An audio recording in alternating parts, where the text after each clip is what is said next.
स्त्री बीज विक्री रॅकेटचे धागेदोरे हे तेलंगणा, कर्नाटक आणि केरळपर्यंत पोहोचल्याचं आता समोर येत आहे. नाशिक आणि नागपूरमध्ये सुद्धा स्त्री बीज विक्री रॅकेटचे धागेदोरे पोहोचलेत.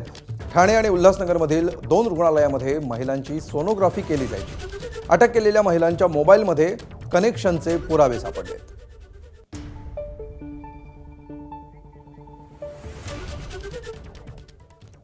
तर बदलापूरमधल्या स्त्री बीज विक्री प्रकरणाची उपसभापती नीलम गोऱ्हेंकडून दखल घेण्यात आली आहे.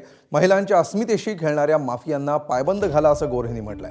IVF आणि सरोगसी प्रक्रियेवर कडक नियंत्रण आणावं अशी मागणी गोऱ्हेंनी केली आहे.